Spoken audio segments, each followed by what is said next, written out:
A new nickname is reportedly making the rounds inside palace circles, and it says everything about the frustration some royal insiders claim they're feeling toward Prince Harry. According to RadarOnline.com, some staff members have allegedly started referring to the Duke of Sussex as Hijack Harry, a label that has emerged amid accusations that Harry and Meghan Markle repeatedly time public appearances, statements, and photo releases to coincide with major royal family engagements. The latest flashpoint? Harry and Meghan's release of wedding anniversary photographs, which landed while King Charles and Queen Camilla were carrying out a high-profile 3-day visit to Northern Ireland. And according to royal sources quoted by RadarOnline.com, that timing did not go unnoticed behind palace walls. One insider claimed there is a growing belief among some staff that almost every significant royal event is now accompanied by what they see as a Sussex intervention. The source told RadarOnline.com, quote, Harry's new nickname among some staff is Hijack Harry because there's a growing feeling every major royal event is suddenly accompanied by a Sussex announcement, photograph release, or intervention. The source went even further, describing the alleged pattern as a pathetic attempt to shift public attention away from official royal duties and back toward Harry and Meghan. According to the insider, people working around King Charles have become increasingly convinced that the pattern is no longer accidental. The source claimed, every time Charles or William tries to focus attention on public duties, something emerges from California that drags headlines back toward Harry and Meghan. And that allegation sits at the heart of the growing controversy. Royal aides quoted in the report describe what they call a hijacking diary, an alleged strategy in which Sussex-related announcements repeatedly overlap with major palace events. A separate royal source told RadarOnline.com there is enormous frustration within some palace circles because the same pattern allegedly keeps repeating itself. According to that source, every time there is a major royal engagement involving the king or queen, something appears from Harry and Meghan that draws media attention back to them. The source added that some within royal circles increasingly view the behavior as cringeworthy and a deliberate attempt to hijack attention from Charles's public engagements. The anniversary photos appear to have become the latest example cited by critics. King Charles and Queen Camilla's Northern Ireland visit was designed to focus attention on public engagements and official duties, but according to insiders, staff working around the king were irritated that headlines quickly shifted toward California after Harry and Meghan released personal photographs marking their 8th wedding anniversary. One source told RadarOnline.com that royal visits should be about the engagements themselves, not competing with headlines generated elsewhere. But critics claim the anniversary photos are only part of a much larger pattern. Royal insiders pointed to several recent examples they believe fit the same trend. Among them was Harry's article discussing a divided Britain, which appeared while Catherine, Princess of Wales, was undertaking a widely publicized visit to Italy. Another example cited by critics was Harry's trip to Ukraine, which took place on the eve of King Charles's state visit to the United States. That visit generated comparisons to the humanitarian legacy of Diana, Princess of Wales, once again placing Harry at the center of major headlines during an important royal moment. According to one insider quoted by RadarOnline.com, there are advisors around the king who genuinely believe Harry is trying to rebuild relevance in Britain through carefully staged interventions tied to emotional causes. The source added that critics view Harry's speeches, articles, and appearances as part of a broader image rehabilitation effort. However, they argue that strategy is increasingly clashing with the public work being carried out by the rest of the royal family. And despite years of tension, the divide between Harry and the monarchy appears far from resolved. Meanwhile, another debate is simmering around the monarchy itself, as questions resurface about taxpayer-funded royal residences and subsidized property arrangements. Sources close to Harry and Meghan insist their California-based life is financially independent and places no burden on public finances.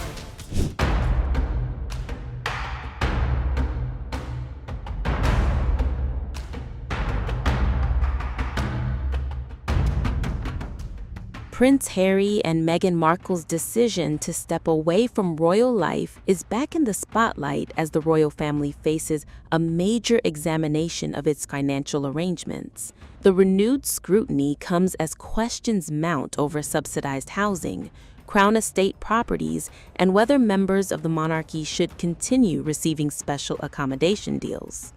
While attention has largely focused on senior royals still living within the institution, sources close to the Duke and Duchess of Sussex are now speaking out about what life has really been like since they became financially independent.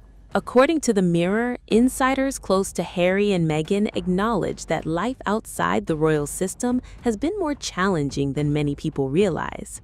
The source reportedly explained that, unlike working royals, the Sussexes no longer have access to sovereign grant funding, publicly maintained residences, or rent-free royal properties. Instead, every aspect of their lifestyle must be funded privately. Supporters of the couple argue that while independence comes with financial pressures, it also means taxpayers are no longer contributing to their day-to-day lives. The debate has reignited memories of one of the biggest controversies surrounding the Sussexes' royal exit, Frogmore Cottage. When Harry and Meghan stepped down as working royals in 2020, criticism erupted over the estimated $2.4 million spent renovating the property.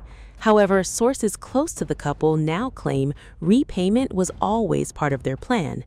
They insist Harry and Meghan had already budgeted to repay the refurbishment costs before public pressure intensified and before formal demands were made. By 2023, palace officials confirmed that all financial obligations connected to Frogmore Cottage had been settled. While Harry and Meghan's housing situation appears largely resolved, attention has now shifted toward other members of the royal family. The Times recently highlighted reports that Prince William and Princess Kate are paying a full market rent estimated at more than $300,000 annually for their family home. The arrangement has been widely praised by royal watchers who believe it reflects growing expectations around transparency and accountability. At a time when scrutiny of royal spending is increasing, William and Kate's approach is being viewed as an attempt to stay aligned with public sentiment. At the same time, criticism has intensified around housing arrangements of Andrew and other royals. Questions have been raised about heavily subsidized leases and so-called peppercorn rent agreements that allowed family members to occupy large Crown estate properties at costs far below commercial market value.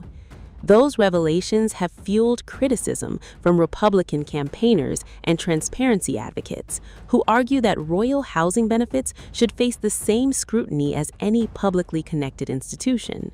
Royal expert Duncan Larcombe, former royal editor of The Sun and author of Prince Harry, The Inside Story, believes the public mood has changed significantly over the past decade.